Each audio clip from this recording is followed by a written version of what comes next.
You're listening to an Airwave Media Podcast. Hello, and thanks for joining Revolution 250, where we look at events that took place 250 years ago this week. This is from the American Revolution podcast, just a short bonus episode to remind you about important anniversaries from the Revolutionary War. This week, we remember the first time the Patriots chased the British out of New York and Virginia. Now, following the battles of Lexington and Concord in April 1775, Patriots across the continent were inspired to throw off their colonial oppressors. New York City became a hotspot of resistance. One loyalist called New York at the time, quote, one contentious scene of riot, tumult, and confusion. The Sons of Liberty had organized in New York years earlier. They had fought the regulars at the Golden Hill Riot of 1770 and played a key role in keeping British tea out of New York in 1773. On April 23rd, after word of Lexington and Concord arrived in New York, a group of patriots raided the city's arsenal and confiscated the arms and ammunition. At the time, the colonial governor, William Tryon, was back in London. Lieutenant Governor Cadwallader Colden was unwilling to put up much of a fight. By June, a Patriot committee had effectively taken control of the city.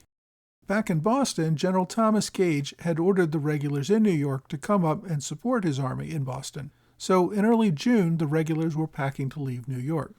According to some sources, they came to an understanding with New York's Provincial Congress that soldiers would board ships with their personal arms and depart the city. The Sons of Liberty, however, were not willing to let the regulars get off that easy. On the morning of June 6, 1775, Marinus Willett, a leader in the Sons of Liberty, learned that the regulars were taking 5 wagon loads of weapons to the docks. He quickly called together an armed group of patriots who confronted the regulars. Willett said that he was only willing to allow the regulars to leave with their own arms, the ones carried on their shoulders. These wagon loads of arms were not going anywhere.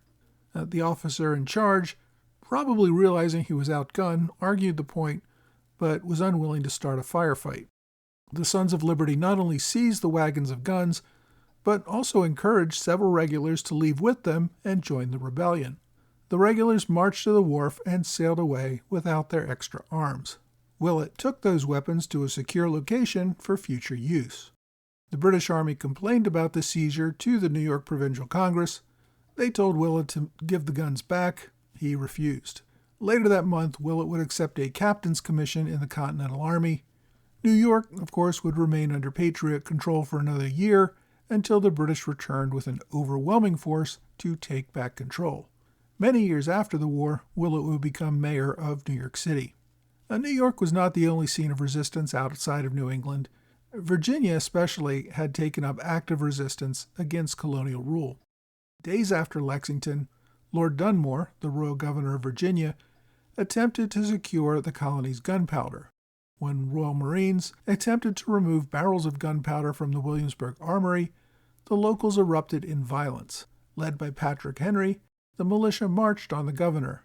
The militia backed down after the government agreed to reimburse the colony for the cost of the powder, and in light of the governor's threat to encourage a slave uprising if the militia tried to overthrow the colonial government. On June 3rd, though, Patriots broke into the magazine themselves to secure more of the powder. They were wounded by a blast from a shotgun that had been set up to fire when someone opened the door. Word of this caused outraged militia to turn out once again. They seized all 400 muskets and the remaining powder that was in the Williamsburg Armory. They also went after the governor, who had taken refuge in his hunting lodge in York County. Dunmore escaped after a brief firefight in which he was wounded in the leg. On June 8, 1775, he and his family boarded the ship Fowey, where he remained for several months as Patriots took over the governor's residence and converted the capital into a barracks for Patriot militia. The governor wrote to London, informing them that the colony was an open rebellion. He would never set foot on land again. Dunmore remained on board ship for several months off the coast of Virginia before finally sailing back to London. During the course of the war, the British would invade both New York and Virginia several times, but they would never be able to assert control over them again. I hope you've enjoyed this Revolution 250 moment. For more about this story, please check out episode 69 of the American Revolution podcast.